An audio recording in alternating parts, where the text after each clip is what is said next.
Igreja Vivendo um Novo Tempo. Uma família para pertencer. 1 Reis, capítulo 17, verso 1. Como a gente vai ler alguns versículos, eu vou só ler um, e à medida que a gente for ministrando, a gente vai para os outros. Amém? Diz assim a palavra do Senhor. 1 Reis 17, 1. Então Elias, o tisbita, dos moradores de Gileade, disse a Acabe: Vive o Senhor, Deus de Israel, perante cuja face estou, que nestes anos nem orvalho, nem chuva haverá, senão segundo a minha palavra. Amém? Feche os teus olhos.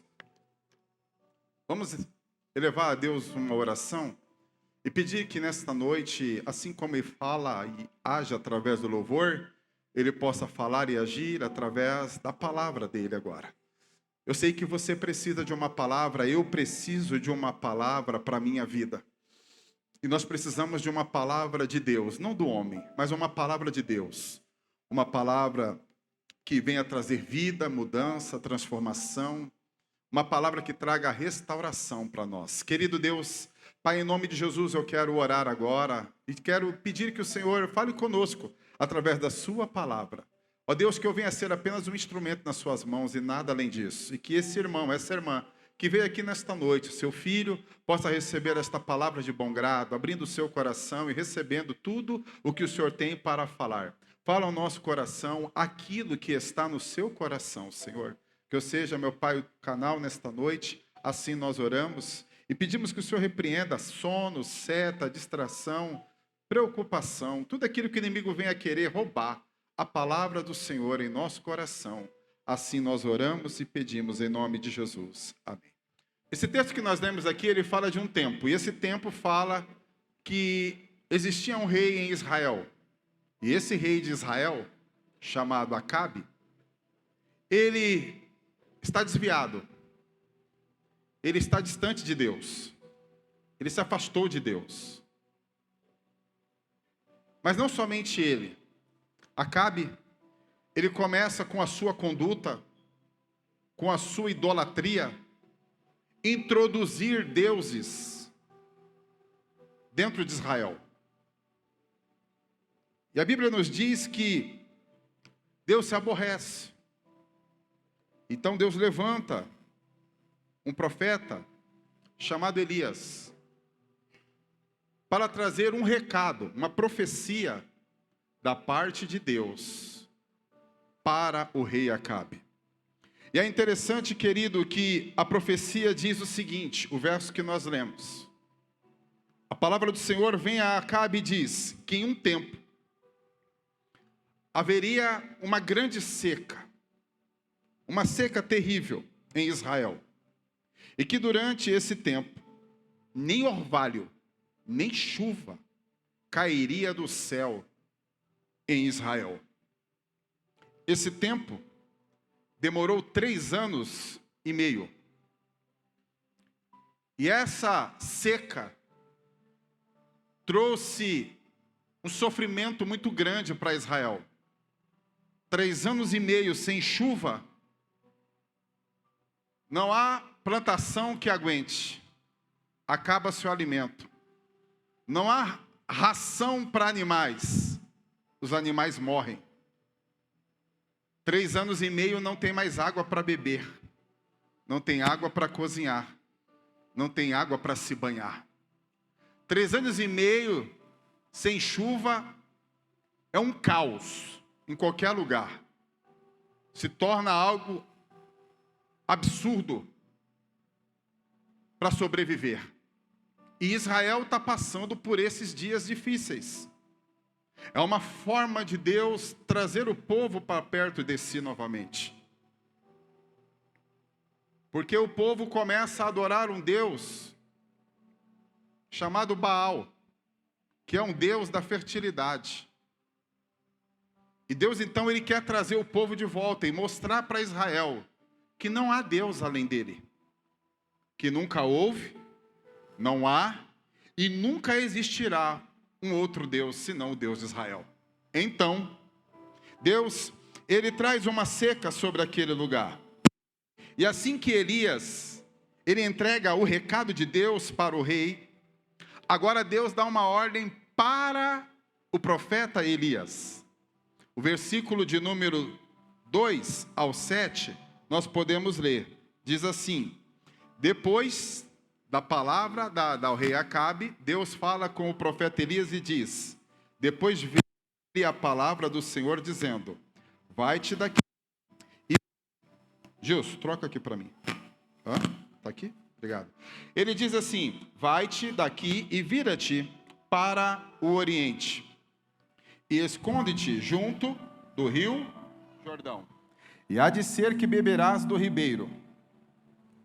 E eu tenho ordenado aos corvos que ali te sustente. Foi, pois, e fez conforme a palavra que o Senhor disse, e habitou ao ribeiro de Querite, que está diante do Jordão. E os corvos lhe trazia pão e carne pela manhã, como também pão e carne à noite. E ele bebia do ribeiro. E sucedeu que, passando dias, o ribeiro secou, porque não tinha havido a chuva na terra.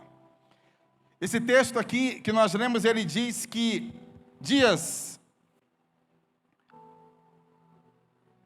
em que o profeta está vivendo um milagre. A Bíblia fala que por muito tempo ele vai para um rio, um riacho. E todo dia e toda noite, Deus mandava corvos trazer para ele pão e carne. E por muito tempo Deus o sustentou. E ali a Bíblia diz que Elias ia bebendo do riacho do ribeiro. Só que a seca chegou ao rio e o rio se secou. Passado alguns dias, não tem mais água para o profeta beber. E aí Deus então dá uma segunda ordem para o profeta no versículo 8 e 9, e ele diz: então veio a palavra do Senhor dizendo: levanta-te e vai a Sarepta, que é de Sidom, e habita ali, e eis que eu ordenei ali uma mulher viúva que te sustente. Olha que coisa interessante, querido. Deus disse para o profeta o seguinte: sai daí agora, porque o rio secou, não vão mandar mais corvo, não tem mais pão, não tem mais carne. Vai para Sarepta, em Sidom, e lá tem uma viúva, e eu já falei com ela, e ela vai te sustentar, ela vai te dar o que comer, ela vai cuidar de você. Sabe, queridos, eu aprendi uma coisa, na minha caminhada com Deus, eu tenho 31 anos de convertido, e eu descobri que para Deus abençoar a minha vida, para Deus realizar algo na minha vida, nessa terra, Deus não vai descer do céu. Para Deus abençoar você, Ele vai usar uma pessoa. Deus, Ele precisa de alguém para que Ele cumpra na vida de outro a sua vontade, o seu propósito. E Ele precisou de Maria para trazer o seu filho a esse mundo. Deus, Ele precisa usar alguém para que Ele possa executar a sua vontade. Deus não desce do céu. Ele usa a mim, Ele usa você. E pasme, a Bíblia diz que Deus é capaz de usar um ímpio para abençoar um justo. E eu vou contar para você uma história. Havia uma senhora crente, fervorosa, uma mulher de oração, uma mulher de Deus. Essa mulher estava passando por uma luta na vida dela, passando por uma provação. Ela estava tendo uma dificuldade financeira, e já estava faltando alimento na sua despensa. Então, essa mulher todo dia dobrava os joelhos na cozinha e orava. E pedia para Deus em alto e bom som: Deus, por favor, me manda o alimento. Eu estou precisando e está tudo terminando aqui no meu armário. Por favor, Deus, manda para mim um alimento. E essa mulher orou 1 dia, 2 dias, 3 dias. Ela orava todo dia, lá na cozinha, de joelho dobrado, debruçado na cadeira. Senhor, me manda alimento. Eu estou precisando, está acabando o meu alimento dentro de casa. Por favor, me socorra. Um dia, tinha uns meninos jogando bola na rua. E um chutou a bola pulou, caiu do outro lado do muro, caiu no quintal da senhorinha. E os meninos pularam o muro para pegar a bola. E esses meninos estão lá procurando onde caiu a bola, e de repente eles ouvem a senhorinha orando lá dentro. Oh Deus, tem misericórdia, me manda o alimento, eu estou tão necessitado, eu estou precisando de comida, manda o alimento para mim. Eles colocaram o ouvido lá na janela, ouvir a oração da velhinha, da crente. Eles pegaram a bola, pularam o muro e disseram, vamos zoar com essa velhinha? Vamos zoar com essa crente? Como assim? Vamos fazer o seguinte, vamos fazer uma vaquinha, nós vamos no mercado, nós vamos comprar um monte de alimento para ela. Eles foram no mercado, cada um deu um pouquinho de dinheiro lá, compraram uma cesta farta, generosa, com bastante alimento. Pegaram a cesta e foram lá e ouviram a velhinha orando, a crente. Oh Deus, manda o alimento para mim, eu estou precisando de comida, Senhor. Aí eles pularam o muro, pegaram a cesta, colocaram na porta da cozinha dela. E bateram na porta bem forte e disseram assim, foi o diabo que mandou. Pularam o muro, foram embora. A velhinha se assustou, interrompeu a oração, abriu a porta. E quando ela abre a porta, ela vê uma cesta enorme de alimento. Ela, com toda dificuldade, pega a cesta, levanta a cesta e faz uma oração e diz, Senhor, muito obrigado, porque quando o Senhor manda, até o diabo obedece. A provisão veio. E não importa como vem, importa é que ela vem. A forma que ela vem, não importa. Se Deus quiser usar um ímpio para te abençoar, Ele vai usar.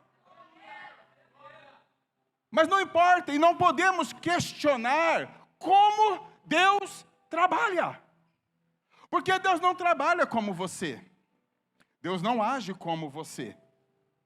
Deus, Ele trabalha de uma forma diferente. E é interessante que Ele diz o seguinte, ó, eu já conversei com a mulher, com a viúva, e já dei ordem a ela, para que ela te sustente. E por que isso? Porque o homem de Deus, o profeta, ele tinha uma necessidade.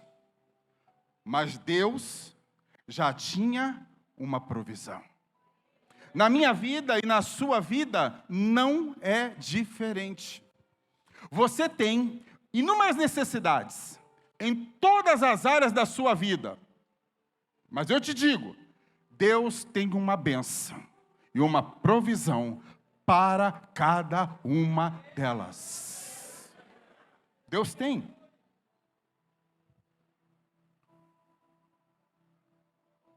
Quando nós temos necessidade, quando nós temos algo que nós precisamos, Deus, Ele já tem um milagre preparado para você. O profeta está lá, acabou a comida, acabou a água, acabou tudo. Só que Deus diz para ele o seguinte, acabou aqui, mas eu tenho uma provisão para você aqui. Deus não desampara ninguém. Deus não abandona ninguém. E não é você que Ele vai abandonar. Não é você que Ele vai desamparar. E eu digo para você, querido, com certeza, você que está me ouvindo aqui nessa noite, certamente você tem necessidades em algumas áreas da sua vida, porque ninguém tem uma vida completa. A vida é complexa. Às vezes você tem dinheiro, mas não tem saúde. Às vezes alguém tem saúde e não tem dinheiro. Alguém às vezes está empregado, outro está desempregado. Às vezes alguém está feliz, outro momento está triste. Algum momento você tem saúde, no outro você está enfermo. A vida é assim. Não tem vida completa. A vida, ela tem os seus altos e baixos. E nesses altos e baixos é que nós temos necessidade. Por exemplo, o solteiro tem necessidade de uma pessoa, mas é uma necessidade dele, o casado não tem. Talvez você está aqui empregado, você não precisa de um emprego, mas quem está desempregado precisa. Talvez você está cheio de saúde, e glória a Deus por isso, mas talvez tenha alguém que tem um diagnóstico médico. E as notícias não são boas. Cada um de nós temos necessidades em algumas áreas da nossa vida, mas eu entendo que para todas elas, Deus tem um milagre. A ordem de Deus, ela soa um pouco estranho. Olha a ordem que ele dá para o profeta. Vá para a casa de uma viúva, e lá ela vai te sustentar. Deus não manda o profeta para a casa de uma mulher rica. Deus não manda o profeta para a casa de uma mulher empresária. Deus não manda o profeta para a casa de uma mulher abastada. Pelo contrário, ele manda o profeta para a casa de uma mulher paupérrima. Existem várias classes de pobre. Tem pobre, pobríssimo, pobre de maré. E tem a pior parte, querido, o paupérrimo. Esse aí está na parte de baixo. A viúva, ela é uma viúva paupérrima. Pensa em alguém pobre, extremamente pobre. Agora, eu fico perguntando, qual era o propósito de Deus? De levar o profeta para a casa de alguém que tem tão pouco, e o pouco que tem, seja dividido com o profeta. Primeira coisa que eu gostaria aqui de ressaltar, é para mostrar que Deus usa pessoas, mas não se esqueça, quem abençoa é Ele. Deus queria dizer uma lição para o profeta: eu vou te dar comida, eu vou te dar guarida, eu vou te dar água, eu vou te sustentar através da viúva, mas quem cuida de você sou eu. Você tem um trabalho lá, glória a Deus por isso, mas quem abriu a porta fui eu. Você tem seu salário todo mês? Não se esqueça, quem providencia sou eu. Você tem seu carrinho para vir para a igreja? Você tem sua casinha para morar? Não se esqueça, fui eu que te dei. Essa família abençoada que você tem aí, fui eu que te dei. Tudo que nós temos na vida, tudo que nós somos e tudo que nós viemos a ser, vem do Senhor. Eu li uma frase uma vez que ela me marcou. Ela diz assim: não são nas coisas que nós temos alegria, mas sim em Cristo Jesus, que nos dá todas as coisas para a nossa alegria.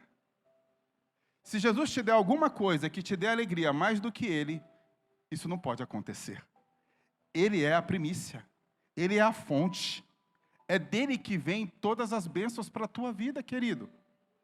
Se você tem alimento para comer, se você tem roupa para vestir, se você está vivo hoje, saiba, é por causa dele. Tudo é por causa dele. E ele está dizendo para o profeta: olha, eu vou te sustentar, eu vou cuidar de você, da onde você não enxergará possibilidades e recursos nenhum. Segundo, é que Deus abençoa, e Ele também trata com quem dá, como também com quem recebe. Isso aqui me traz uma lição muito forte. É interessante que quando Deus usa alguém, Ele abençoa quem Ele usa, e Ele abençoa quem está precisando. Nós precisamos entender isso. Eu tenho um amigo generoso. Ele é generoso. E Deus tem um mistério com ele, e ele é uma pessoa que Deus usa. Ele é uma pessoa confiável. Deus fala para ele: eu quero que você abençoe aquela pessoa. com tal valor, ele vai lá e dá. Ele é assim, ele está no lugar tal, Deus fala para ele, ajuda aquela pessoa, dê tanto valor para aquela pessoa. Ele vai lá e dá. Como ele é obediente, como ele não questiona Deus, ele só obedece o que Deus fala ao coração dele, ele vai lá e faz. Então ele se tornou alguém confiável. Quando Deus quer usar, Deus vai lá e fala com ele, ele vai lá e faz. Aí um dia ele falou que foi numa festa de um rico, aí esse aí eu não entendi. Aí ele estava lá, tinha uma pessoa bem sucedida lá na festa, Deus falou para ele, eu quero que você dê um valor para essa pessoa. Ele, mas essa pessoa? Essa pessoa. Ele foi lá e deu. Aí ele contou para mim, eu falei, mas eu não entendi, eu acho que Deus só ajudava os pobrinhos. Deus só ajuda os necessitados. E se Deus quis dar um presente para ele? Deus não escolhe pessoas. E se ele precisava e Deus tocou no coração do servo dele, o servo dele foi lá e deu? A gente não sabe. E às vezes Deus ele usa pessoas para abençoar pessoas. A parte dele ele estava fazendo. Deus mandou, eu fui lá e dei. Se a pessoa precisa, o que é, não cabe a mim. Deus tocou no meu coração, eu fui lá e dei. Então, queridos, quando você ajuda alguém, abençoa alguém, faz algo de bom para alguém, não é só aquela pessoa que vai ser abençoada, você também vai ser abençoado. Deus tem duas porções, para quem recebe e para quem dá. E que bom que houvesse pessoas aqui desprendidas, sensíveis. Quando Deus falar, eu quero que você vá lá e compre um alimento, eu quero que você vá lá e faça uma compra, eu quero que você vá lá e leve uma fralda para a criança, eu quero que você vá lá e ajude aquela pessoa. Que bom se nós tivéssemos essa sensibilidade, para a gente poder sempre dizer para o Senhor, Senhor, eis-me aqui, conta comigo. Porque Deus primeiro precisa te dar, para depois você dar para alguém. Então Deus ele ensina aqui duas lições. Primeiro, ele quer mostrar que ele usa pessoas, mas quem abençoa ele. Segundo, que Deus ele abençoa e trata, não somente com quem recebe, mas também quem dá. Aqui Deus vai tratar com o profeta e vai tratar com a viúva. Elias chega à cidade de Sarepta, ele encontra na porta da cidade a viúva apanhando lenha, e Deus diz para ele, essa é a mulher que eu te falei, ela é viúva, tem um filho, é pobre e ela vai te dar comida. Ela está com as contas atrasadas, com ordem de despejo. Ela não tem nada. Mas fica tranquilo, que através dela, eu cuido de ti. E não cuido só de ti. Vou cuidar dela, vou cuidar do filho dela, e vou mostrar para vocês que eu sou fiel. Elias chega lá, chama a mulher, e diz para ela, vem cá. Queria fazer um pedido para você. A mulher vai até o profeta e ele diz, traze-me, peço-te num vaso, um pouco de água para beber. Ela obedece, pega um vaso, enche de água, dá para o profeta, pensa num homem com sede. Parecia um camelo. Deve ter bebido uns 3 litros de água. Aí disse, eu queria mais um pouquinho. Ela vai lá, pega mais água, traz para o profeta, passa no rosto, dá uma aliviada no calor. E aí ele diz para ela o seguinte, um segundo pedido. Eu quero que você traga um bocado de pão aqui na tua mão, para que eu coma. Ao ser abordada, a viúva ela começa a lembrar, a recordar. E ela então lembra do que Deus já tinha falado para ela, que ele enviaria um profeta. Mas mediante a escassez e a dificuldade em que ela se encontra, quando ele faz o segundo pedido, ela tem uma dificuldade para obedecer o que Deus estava pedindo a ela. Sabe por quê? Porque ela tinha água, mas ela não tinha o pão. Então, quando o profeta pede o pão, ele está pedindo algo que era muito para ela dar. Então, ela olha para a realidade. Ela olha para ela olha para o filho. E ela então tem dificuldade para obedecer a Deus. Sabe, querido, às vezes eu percebo como é difícil obedecer a Deus. Você e eu, quando olhamos para a nossa realidade e nos vemos cercados de dificuldades. Como é difícil obedecer a Deus. Quando a gente olha para a nossa realidade, para o nosso bolso, para a nossa vida, e a gente vê que estamos cercados de dificuldades. E ela manifesta isso quando ela diz no versículo de número 12. Ela diz então para o profeta: vive o Senhor teu Deus, que nem um bolo tenho, senão somente um punhado de farinha, uma panela e um pouco de azeite numa botija. E vês, aqui, apanhei 2 cavacos e vou prepará-lo para mim e para o meu filho, para que comamos e morramos. Essa era a realidade daquela mulher. Ela tinha uma palavra que Deus tinha liberado a ela. Mas, quando ela olha para a realidade, quando ela tem que fazer o que Deus lhe pediu, as coisas mudam de figura. Sabe, querido, eu percebo não só na vida da viúva, mas na minha, e você perceba na sua, como é difícil fazer o que Deus nos pede. Como é difícil obedecer quando Deus nos manda fazer algo. Mediante o pedido do profeta, e mediante o recado que Deus já tinha dado a ela olha para o seu filho, ela olha para ela, e ela olha para a miséria que está ao seu redor, que a cerca. E aí, ela lembra daquilo que Deus ordenou. Agora, a fé da mulher está sendo provada. A fidelidade, a sua obediência a Deus está sendo provada. Primeiro, que eu quero lembrar você, Deus já tinha avisado ela que o profeta viria e que ela teria que dar a ele de comer.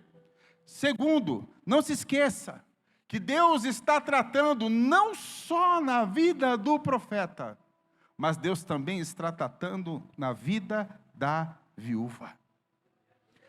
Lembra? Deus não trata só com quem está recebendo, Deus também trata com quem está dando. Quantas vezes nos encontramos nessa mesma situação? Em algum momento da vida, Deus desafia a sua fé, Deus desafia a sua obediência para com Ele. Quantas vezes Deus coloca diante de nós 2 opções: obedecê-lo ou desobedecê-lo, ser fiel ou ser infiel, ter fé ou ser incrédulo. Quantas das vezes você já foi desafiado por Deus, irmão? Dizimar ou não dizimar? Olhar para a sua condição financeira, colocar a mão no bolso, na carteira e dizer agora: oferto ou não oferto? Quando o profeta Elias chega para ela, para fazer o que Deus havia determinado que fosse feito, essa mulher está insegura, esta mulher está com medo, esta mulher está, de alguma forma, não confiando em que Deus iria abençoar a vida dela. Ela tem medo, querido. Se eu obedecer, ela olha e diz: o meu filho vai morrer. Se eu der, vai fazer falta. Essa mulher está diante de um dilema. Porque uma coisa é ouvir o que Deus quer, outra coisa, totalmente diferente, é fazer o que Deus quer. Deus pode pedir para você inúmeras coisas, mas entre Ele pedir e você fazer é outra história. Deus pode te dar muitas ordens, mas entre você obedecer e desobedecer é outra história, querido. Como é difícil a gente obedecer a Deus. Como é difícil fazer aquilo que Ele nos pede. São 2 coisas diferentes. Todos nós sabemos o que Deus quer. Todos nós sabemos quando é a vontade de Deus, a determinação de Deus para a nossa vida. Mas quando chega na hora em que nós temos que pôr em prática o que nós ouvimos, às vezes temos dificuldade para fazer. Às vezes você está aqui, querido, no culto, seja quarta, sábado ou domingo, Deus usa o pastor, o obreiro da igreja, qualquer pessoa, o pregador, Deus fala com você, pede algo para você. Mas você na hora de fazer não faz. Na hora de obedecer não obedece. Na hora de ser fiel não é fiel. Quantas vezes Deus já falou, quantas vezes Deus repetiu, quantas vezes Deus já pediu. E às vezes a gente insiste em não atender, em não obedecer. E essa mulher está vivendo exatamente esse dilema. O que eu vou fazer da minha vida? O que eu vou fazer? Eu dou de comer ao profeta, dou de comer para mim, dou de comer para o meu filho, o que eu tenho não dá para os três, o que eu faço? Mas havia uma ordem de Deus, e Deus foi tão bom que Deus avisou. Deus é tão bom que Deus te avisa. Deus fala antes. Cuidado com essas amizades. Cuidado com essas pessoas. Cuidado com isso, cuidado com aquilo. Às vezes Deus avisa e pede, olha, eu estou te alertando para o teu bem. Toma cuidado.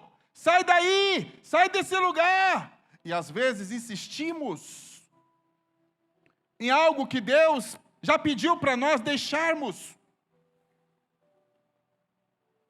Todos nós sabemos quando Deus fala conosco. Quando Elias diz a ela, fazei primeiro para mim um bolo pequeno, e depois farás para ti e para o teu filho. Ela olha para ela olha para o seu filhinho, uma criança, e diz, eu não posso fazer isso. O que você está me pedindo é impossível. Ela pensa o seguinte, entre alimentar você, profeta, um estranho, e alimentar o meu filho, porque eu vou te falar, mãe tira da boca para dar para o filho. Mãe é mãe. A mãe é capaz disso. Tem um pão e alguém vai precisar comer. Não dá para os dois. Ela deixa de comer e ela dá para o filho. Então, ela é uma mãe. Ela diz assim, entre dar para você um estranho e dar para o meu filho, eu prefiro dar de comer ao meu filho. Sabe, queridos, o dilema dessa mulher é muito mais do que isso, é obedecer ou não obedecer a Deus. E ela diz, eu não tenho como fazer isso, eu tenho um pouquinho de farinha, você quer um pão, eu só tenho um pouquinho de farinha que cabe na palma da minha mão, e um pouquinho de azeite na botija. Nada mais. Nada mais. Eu quero te falar uma coisa. A sua impossibilidade, ela não é tão grande que Deus não possa torná-la possível. Em você está a impossibilidade. No seu Deus está o milagre. Eu descobri na Bíblia que quase sempre os maiores milagres acontecem através de coisas pequenas. E bem pequenas, diga-se de passagem. O milagre nasce da onde, às vezes, nós menos esperamos. E vou te dizer, a mulher diz o seguinte, eu não tenho nada, senão um pouquinho de farinha e um pouquinho de azeite. Moisés falou, eu não tenho nada, senão um cajado para abrir o mar. O jovenzinho, quando Jesus precisava alimentar quase 15 mil pessoas, ninguém tinha nada, mas tinha um jovenzinho que tinha 5 pães e 2 peixinhos. Quando Naamã recebe o milagre da cura, o milagre está apenas em 7 milagres. Para que a cura da lepra acontecesse. O milagre ele começa através de pequenas coisas.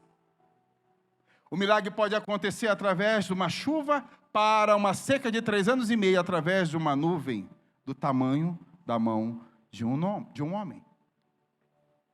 Jesus disse uma certa vez, se vocês tiverem a fé do tamanho de um grão de mostarda, vocês dirão para aquele monte: saia daí e vá para lá. Você sabe qual é o tamanho de um grão de trigo? Alguém sabe? Mostarda? Obrigado, amor. Alguém sabe o tamanho de um grão de mostarda? Pode chutar. Quem acertar vai ganhar um soufflé. Fala, Edmilson. Não, quero o tamanho. Você quer me enganar. Hã? Quase. Sabe qual é a medida de um grão do tamanho de uma mostarda? Um grão de mostarda? 2. 2 milímetros. O que Jesus está dizendo é o seguinte: se você tiver uma fé desse tamanhinho, de 2 milímetros, não é que você vai dizer para o Pico do Jaraguá: sai daí e vem para o Morro Doce.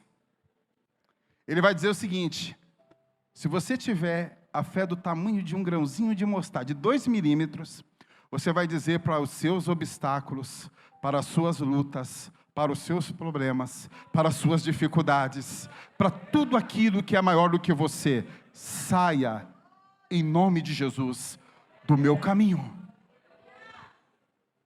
Porque não tem por que você sair removendo Everest, Himalaia, Pico do Jaraguá, por aí. Mas tem coisas que atrapalham a sua vida. E essas coisas que às vezes te atrapalham são coisas que Deus quer que você use a sua fé. E não tem ninguém aqui, irmão, que tenha uma fé que seja menor do que um grão de mostarda. Nós temos uma fé maior do que isso, queridos. Ela disse: o que eu tenho é tão pouco, que pedir para mim esse pouco, profeta, é covardia. O Senhor quer que eu tire de mim e do meu filho para te dar, mas eu te lembro que ela está agindo assim, mesmo depois de Deus falar com ela. As pessoas, às vezes, elas são assim, elas se justificam, é o nosso mal. Quando elas não ofertam, quando elas não dizimam, elas dizem assim: eu não tenho como ofertar, eu não tenho como dizimar, eu pago aluguel, eu estou endividado, eu ganho pouco e não tenho para dar. Primeira resposta: já está assim porque não é fiel a Deus. Segunda resposta que eu quero te dar: não é possível que alguém que trabalha, e que Deus dá o trabalho, e que Deus dá o salário, não tenha como ofertar e dizimar. Então, às vezes as pessoas, elas se justificam nisso. Eu sou tão pobre que eu não tenho como ofertar, eu não tenho como contribuir. Se nós temos o nosso salário, a nossa renda, então temos. Eu quero trazer uma palavra para você nessa noite, que está talvez sendo desafiado por Deus em alguma área, e Deus está falando com você, e o Espírito Santo está mostrando para você em qual área é. A mesma palavra que o profeta Elias deu para aquela viúva: não temas, porque assim diz o Senhor: se você romper com medo, se você romper com a incredulidade, se você romper com a dúvida, Deus manda dizer para você: não sou eu o seu Deus? Ele te garante dizendo: olha, a farinha e o azeite não vão faltar na sua panela. Deus quer dizer para você: se você me obedecer, e se você for fiel, a bênção virá sobre ti. A prosperidade virá, o milagre acontecerá, a porta se abrirá. Quando nós somos desafiados, querido, nós precisamos obedecer, honrar e ser fiel a Deus. E é importante nós termos entendimento sobre isso, porque se não entendemos, vamos sofrer seriamente com essa situação. Deus diz: trazei todos os dízimos da casa do Senhor e depois fazei prova de mim. O Senhor dos exércitos, se eu, olha Deus falando, não vos abrir as janelas do céu e não derramar sobre vós uma bênção tal que dela se advenha a maior abastança. Deus está dizendo: se você for fiel a mim, se você me obedecer, se você me honrar, eu vou ser fiel, eu vou te honrar, eu vou te abençoar. A sua ação de obediência e fidelidade vai gerar em mim uma reação. A sua ação de ser desprendido faz Deus abrir as janelas dos céus e derramar bênção sobre a sua vida, querido. É isso que Deus está dizendo para nós, irmãos. Deus nos faz um pedido simples. Traga e obedeça. É a ordem de Deus. Quando você oferta, quando você dizima, não é você que ganha. Quando você oferta e dizima, não é você que é abençoado. Quando você oferta e dizima, não é Deus que ganha. Quando você oferta e dizima, não é Deus que é abençoado. Não é Deus que se torna próspero. É você, irmão. Sou eu. Porque Deus não precisa do nosso dinheiro. Mas Ele precisa de um princípio chamado obediência. Pai não pode presentear filho desobediente. Pai não pode abençoar um filho desobediente. Porque por mais que ele é pai, ele estraga. E o filho que anda na desobediência vai entender que, sendo rebelde, desobediente, ele pode ser abençoado. Não. Deus não quebra princípio, e obediência é um princípio. Deus não quebra princípio. E se Ele estabelece, porque Ele sabe o que Ele está falando. Ele quer saber quem você mais ama. Deus ou Mamon? Sabe quem é Mamon? Mamon é dado a um Deus de D minúsculo, né? Que é o Deus do dinheiro. É um demônio na Bíblia que Jesus deu um nome para ele, Mamon. Ele quer saber o seguinte: eu quero saber, quando você tem que ofertar e dizimar, me honrar e obedecer, quem você ama mais? Eu ou seu dinheiro? Por que ele está falando isso? Porque tem pessoas que têm o dinheiro como Deus, sabia disso? Tem pessoas que idolatram o seu dinheiro. Tem pessoas que dizem assim: eu não preciso de Deus, eu tenho dinheiro. O rico diz: eu não preciso de Deus, eu tenho dinheiro, eu tenho o melhor convênio. Eu não preciso de Deus, eu tenho carro, eu tenho uma casa boa. Eu não preciso de Deus, eu tenho riqueza.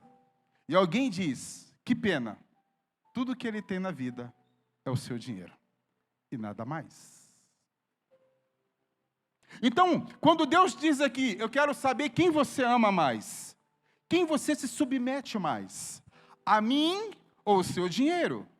Em quem você confia, em mim ou no seu dinheiro? O seu dinheiro não muda Deus, mas o seu dinheiro consegue mudar você. Isso é incrível, querido. Assim, como aquela mulher, você pode mudar a sua realidade. Basta obedecer, basta se posicionar e ter fé. Tem que ter atitude, porque a obediência, ela gera a bênção. Coloca para mim aqui Deuteronômio 28, por favor. E quem diz isso é a palavra de Deus, não sou eu. Obediência na vida do Filho de Deus gera bênção. Olha o que Deus diz: e será. Isso aqui é uma condição, viu? Não é uma afirmação, não, é uma condição. E será, né?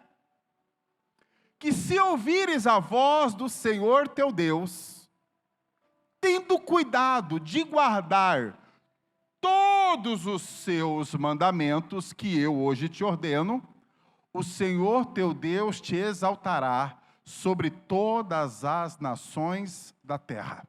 Verso 2. E todas estas bênçãos virão sobre ti e te alcançarão quando, olha outra condição, ouvires a voz do Senhor teu Deus. A bênção está condicionada à obediência. Primeiro, Deus diz: vem a obediência, depois vem a bênção. Dá para inverter, Senhor? Primeiro a bênção e depois a obediência? Não. É um mandamento seguido com promessa. Aí diz lá, verso 3. Bota lá, por favor, só para... Eu vou encurtar aqui. Bendito serás na cidade e bendito serás no campo. Bendito o fruto do teu ventre, o fruto da tua terra e o fruto dos teus animais, e as crias das tuas vacas e das tuas ovelhas. Bendito o teu cesto e a tua amassadeira. Bendito serás ao entrares e bendito serás ao saíres. O Senhor entregará ferido diante de ti, e os teus inimigos que se levantarem contra ti, por um caminho sairão contra ti, mas por 7 caminhos fugirão da tua presença. O Senhor mandará que a bênção esteja contigo nos teus celeiros, e em tudo que puseres a tua mão, e te abençoarás na terra que te der o Senhor teu Deus. O Senhor te confirmará para si como um povo santo, como que tem jurado, quando guardares os mandamentos do Senhor teu Deus, e guardares nos seus caminhos. A bênção virá, desde que você obedeça. A provisão virá. O milagre virá.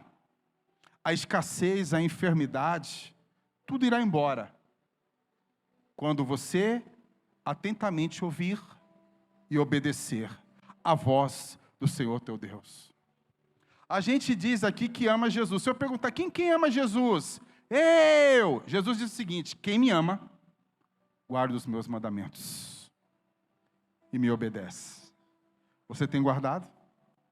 Você tem praticado? Você tem sido fiel ao Senhor? O versículo de número 12. Bota lá para mim, por favor.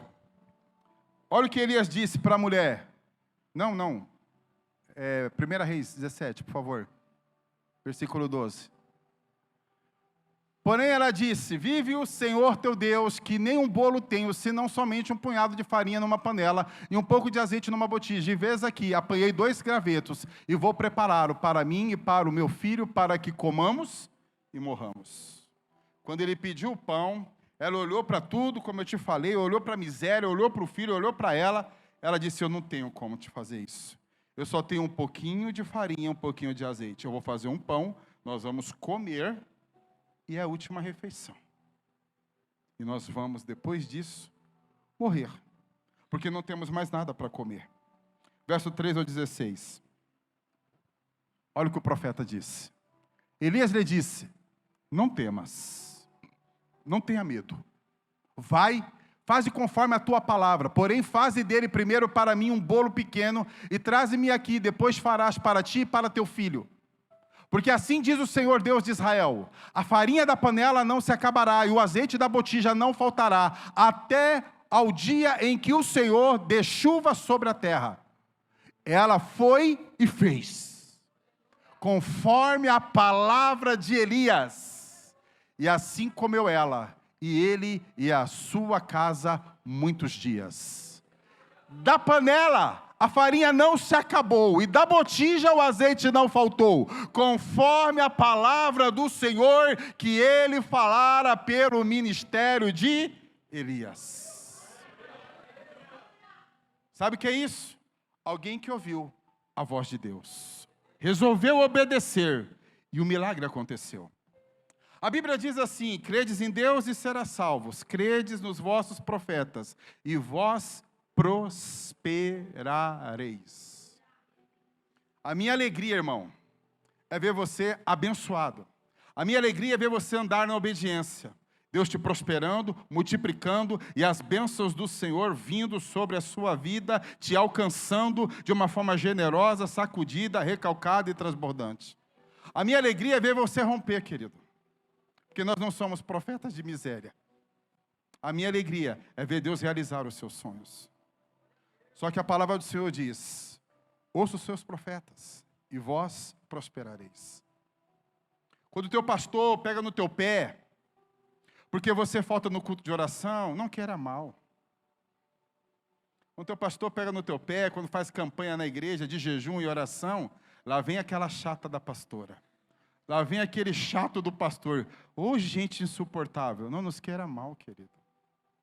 Mas quando você também não oferta e não dizima, e às vezes o teu pastor com todo carinho conversa com você, não fique pensando e nem achando mal do seu pastor, não. A gente quer você próspero. A gente quer você abençoado. Uma igreja próspera. Quem não quer uma igreja próspera? Nós queremos uma igreja próspera. Nós queremos uma igreja bonita. Nós queremos uma igreja confortável, apresentável para nós. E para as pessoas que vêm à igreja. Talvez os seus convidados. Alguém que você convida e dizer, vamos lá na minha igreja. E a pessoa chegar aqui e ver, nossa, que igreja bonita, que iluminação bonita, que teto bonito. E o piso nós vamos fazer, que piso bonito, que som agradável, que louvor abençoado, que palavra agradável. Isso é uma igreja próspera. Mas uma igreja próspera se constitui de crentes prósperos. Se nós formos miseráveis, não ofertar, não dizimar, não contribuir, como Deus vai abençoar quem não obedece? Vai lá no estacionamento. Quantos carros tem no estacionamento aí, Robson? Quantos carros tem mais ou menos aí no estacionamento? Nos dois aí. Quanto? 40? 40 carros só no estacionamento. Fora nas ruas. E lá tem um carro mais bonito que o outro agora, irmão. Vamos aplaudir ao Senhor por isso? Glória a Deus por isso. Há 25 anos atrás, quando nós chegamos na igreja, tinha 2 carros. Eu tinha um Monza e o Moedas tinha um Escort. Hoje deve ter uns 60 aí. Ou até para mais. Sabe o que é isso, querido? A bênção de Deus. A prosperidade de Deus. Deus tem tido tanta bondade para conosco, querido. E Ele quer que nós venhamos viver uma vida abençoada em todos os sentidos. Quando Deus nos manda, nós temos que obedecer. Sabe, querido, quando nós damos algo para Deus, eu encerro já, estou terminando. Deus não vê aparência. Deus vê o coração. Deus não vê o exterior, Ele vê o interior. Deus não vê fora, Ele vê dentro. Deus não vê valor, Ele vê atitude, Ele vê fé. E encerro aqui dizendo Marcos 12, 41 ao 44. Põe aqui para mim rapidinho, por favor. Marcos 12, 41 ao 44. Olha o que a Bíblia nos fala, uma história interessante aqui. E você conhece a história da viuvinha. E estando Jesus assentado de frente da arca do tesouro, observava a maneira como a multidão lançava o dinheiro na arca do tesouro, e muitos ricos deitavam muito, já colhiam a oferta e o dízimo. Vindo, porém, uma pobre viúva, não uma rica viúva, uma viúva empresária, abastada, farta, uma pobre viúva, deitou 2 pequenas moedas, que valiam meio centavo. Olha que ofertinha. E chamando os seus discípulos, disse-lhe, em verdade vos digo, que esta pobre viúva deitou mais do que todos os que deitavam na arca do tesouro. Porque todos ali deitaram, contribuíram do que lhes sobejava, mas esta da sua pobreza, deitou, ofertou tudo o que tinha, todo o seu sustento. Todo o seu sustento. Jesus diz aos discípulos, essa mulher, ela ofertou mais que todos. Aí os discípulos disseram, como assim? Ela é a mais pobre, é a que trouxe menos centavos. Jesus disse, eu não estou olhando para aquilo que ela está trazendo. Eu estou olhando para aquilo que ela está deixando. E o que ela está deixando diante de mim é obediência, fidelidade. Sabe, queridos, Jesus disse para eles o seguinte, de onde os ricos trouxeram, eles poderiam ter trazido muito mais, mas eles não trouxeram, desculpa. Mas da onde essa mulher trouxe, não tem mais nada. Os ricos trouxeram o que sobrava. Ela trouxe tudo o que tinha, todo o seu sustento. Quando Deus vê o seu dízimo, a sua oferta, Ele não quer saber do valor. Se é R$5, R$10, R$1.000. Ele não quer saber do valor. O valor para Ele é o que menos importa, irmão. É o que menos importa. O que Ele quer ver é a minha obediência, é a sua obediência, é a nossa fé, é a nossa fidelidade. A viúva pobre, segundo Jesus, deu o seu melhor. E eu encerro, conto uma história. Já encerro. Deixa eu te contar uma história. Todos os dias, tinha uma mulher que tinha uma vizinha. Sabe o que ela fazia? Ela limpava o quintal, limpava a calçada, limpava a casa dela, limpava uma parte da rua, ajuntava o lixo. E sabe o que ela fazia? Ela jogava todo aquele lixo no quintal da vizinha. Olha que absurdo. E ela fazia isso todos os dias. Só que a vizinha que recebia o lixo era uma serva de Deus. E ela ficava incomodada, chateada. Quem que está fazendo isso? Quem que está jogando lixo aqui na minha casa? Quem que está me desrespeitando? E ela foi e conseguiu descobrir que era a sua vizinha que fazia isso. Ela tinha uma vizinha perturbada. Você tem vizinho perturbado? Tem? Quem tem? Levanta a mão, nós vamos orar depois. Isso. Tem uns vizinhos que... não é vizinho, é inimigo. Ô, gente para arrumar confusão. Luta com a gente aqui nessa igreja. Hein, Pauliano? Já arrumou comigo, já arrumou com o Pauliano, já arrumou com o Ricardo. É bom nisso. Não precisa nem de inimigo quem tem um vizinho desse. E aquela mulher viu que aquela vizinha era uma mulher perturbada. Mas tem que orar pelo vizinho, viu, irmão? Não queira mal, não. Olhe por ele. Olhe por aqueles que te aborrecem. Olhe pelos seus inimigos. E aí a Bíblia diz, a história diz que aquela mulher perturbava, jogava o lixo no quintal da outra.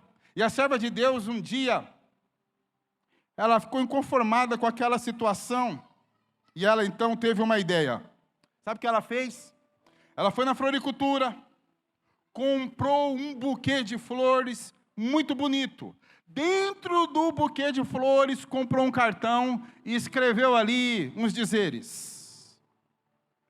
A serva de Deus mandou entregar o buquê com o cartão. Quando a vizinha atribulada recebeu do entregador, o entregador disse a ela perguntou, quem mandou essas flores para mim? O entregador falou, foi sua vizinha. Comprou um cartão e fez um recadinho dentro do cartão para você. Ela recebeu aquele buquê de flores, chegou em casa, abriu, espantada com o presente. Ela ficou admirada. E ela pensou assim, nossa, eu faço tanta coisa ruim para minha vizinha. Eu perturbo tanto a vida dela. E eu não entendo como que ela mandou um buquê de flor tão lindo para mim. Ela lembrou do cartão. E aí, depois de admirar aquela flor, o cheiro da flor, ela pegou o cartão, tirou de dentro do envelope. E estava escrito, naquele cartãozinho, a gente só dá o que tem. Quando a vizinha leu aquilo, ela ficou arrasada. Ela ficou envergonhada. Por quê, querido? Ninguém pode dar o melhor quando não tem. Eu não posso dar o melhor se isso não vem de dentro de mim. Dar o melhor não tem a ver com condições ou valores. E a viúva, a velhinha, a pobrezinha nos ensinou isso. É isso que Jesus está usando. Não é o valor, não é o quanto custa. É a obediência. A viúva não deu o pior, ela deu o seu melhor, ela não deu o resto, ela deu tudo o que tinha. A mulher que jogava lixo na casa da vizinha, ela só jogava, porque no coração dela, dentro do coração dela, só tinha ódio, raiva, sujeira no coração. E ela estava contaminada com as coisas ruins que tinha dentro dela. E não tem como oferecermos aquilo que nós não temos. Aquela mulher tinha com certeza algo melhor para jogar. Mas o coração dela estava sujo e contaminado. E se você tiver coisas boas no seu coração, gratidão, louvor, obediência, generosidade, é isso que você vai entregar para Deus. Deixa eu te dizer uma coisa. O que Deus quer de nós não é sacrifício. O que Deus quer de você não é nada seu material. O que Deus quer de você não é seu dinheiro. Calma, fica tranquilo. Talvez você está aí, se apegado, abraçado com o seu dinheiro. O pastor é ladrão, a igreja vai roubar meu dinheiro. Calma, meu irmão. Deus não está preocupado com o seu dinheiro. Deus não está preocupado com as suas coisas materiais. Ele não precisa disso. Sabe o que ele precisa? É de alguém que o obedeça. É de alguém que o honre ele. E nós podemos honrar a Deus de várias maneiras. De várias formas. É assim que nós honramos ao Senhor. E hoje você está aqui me ouvindo. Hoje nós podemos honrar o Senhor de várias formas. Quando eu tinha 18 anos, sabe o que eu fiz? Eu larguei a minha vida, larguei o pecado, larguei tudo para trás. Aceitei a Cristo, entreguei a minha vida para Jesus e recebi Ele como meu Senhor e meu Salvador. Sabe o que eu fiz? Eu andava no caminho da desobediência. Escolhi obedecer a Deus. Eu andava no caminho da condenação. Escolhi o caminho da salvação. Eu andava num caminho que me distanciava de Deus. Mas eu aceitando a Jesus, eu me converti. E quando eu me converti, então eu me aproximei de Deus. Fiz uma escolha. Chega de viver no pecado. Chega de viver na desobediência. Eu quero viver uma vida que agrade a Deus. Porque longe de Deus é viver uma vida que desagrada a Deus. Eu comecei a olhar para a minha vida e disse, Deus não tem prazer na minha vida. Deus não me criou para isso. Eu comecei a olhar ao meu redor e me senti sozinho e solitário. Mas eu insistia em viver na desobediência. Eu insistia em viver num mundo onde para mim tudo era colorido. Tudo era prazeroso. Amigos, namoradas, lugares, ambientes. Eu gostava do mundo. E eu gostava das coisas do mundo. Só que eu comecei a olhar para mim mesmo. E vi que tudo era ilusão. E vi que tudo era momentâneo. E que aquelas coisas não me preenchiam. Quando eu ia para casa, eu me sentia tão solitário, tão sozinho. Eu chorava. Eu era triste. Com os meus amigos, no mundo eu era alegre. Em casa, eu era triste. E eu percebi que aquela vida que eu estava vivendo não era a vida que Deus tinha para mim. Um menino de 17 anos perdendo um pai, perdendo um filho, mergulhado nas drogas, virando noite na rua, toda noite dormindo não que eu nem dormia, mas minha esposa está aqui. Vivia enfiado em casa de construção, fumando maconha, cheirando cocaína, cheirando LSD, lança-perfume, bebendo e vazio. E um dia eu disse, chega, eu não quero mais isso. Cansei. Eu acho que ainda dá tempo de eu recuperar a minha vida. Eu acho que ainda dá tempo de eu mudar. Então, quando eu fiz 18 anos, depois de ter tido um ano de 93, pior ano da minha vida, em 94, eu entreguei minha vida para Jesus. Abri o meu coração para Ele. Disse, Jesus, entra na minha vida.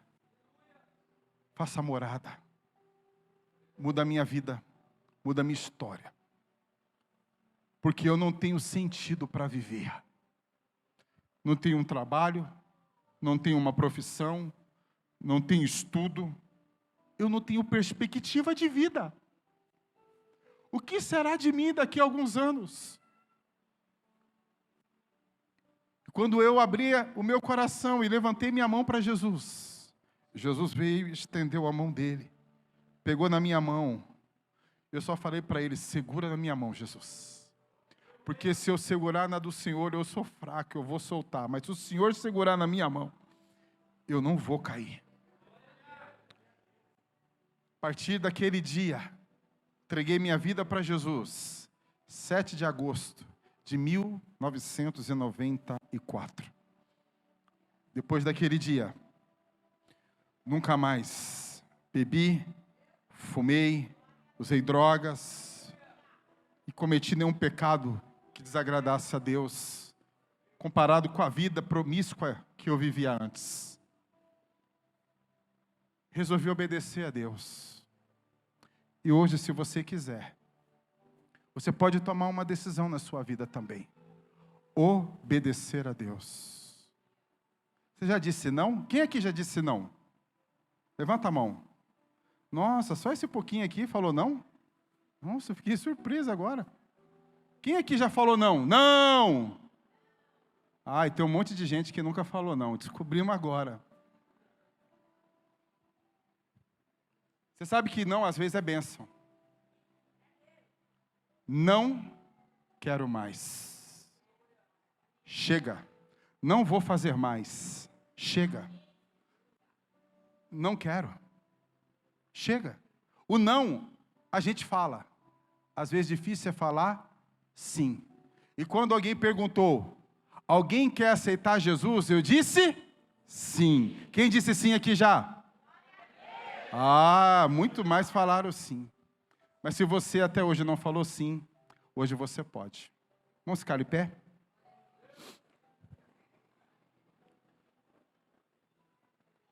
E eu quero fazer um convite para você, que nessa noite entrou aqui pela primeira vez, segunda, convidado ou não. Jesus está te chamando nessa noite, quer te fazer um convite. Estou à porta do teu coração e eu bato. Se você abrir, eu entro na sua vida. E eu te transformo, eu te liberto, eu te curo, te abençoo, te dou paz, te dou alegria e te dou vida eterna. Se você disser sim, você tem que dizer não para o diabo.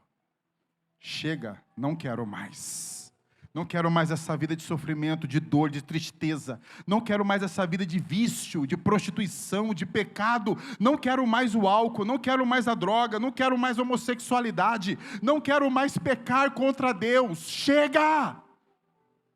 Eu quero viver agora para Deus. E os dias que me restam, quero viver para Ele. Eu fiz isso há 31 anos atrás. Você pode fazer hoje. Hoje você pode dizer não para tudo que você está vivendo até agora. E sim, para tudo que Deus tem para a tua vida daqui para frente. Tem alguém que quer dizer sim para Jesus aqui? Quer aceitar Jesus hoje? Se tem, levanta sua mão bem alta assim, ó. Eu quero dizer sim para Jesus, pastor. Cansei da minha vida, vou dizer sim para Ele, vou entregar minha vida para Ele, eu quero que Ele mude a minha vida. Há alguém aqui que quer falar sim para Jesus hoje? Você pode fazer isso. Você pode.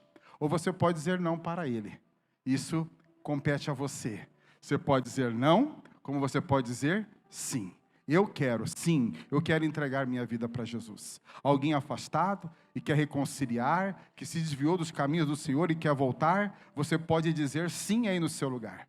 Alguém, levante a sua mão e eu quero orar por você. Isso, um jovenzinho aqui, ó. Glória a Deus. Ô, Rafa. Isso, Rafa. Um jovem aqui está tomando a decisão, está dizendo sim para Jesus. É tudo que Jesus precisa. É só o sim. Porque quando eu digo sim para Jesus, eu estou dizendo não para o diabo. Chega, não quero mais. Chega, acabou. Eu digo sim para Jesus. Glória a Deus. Primeira vez aceitando Jesus.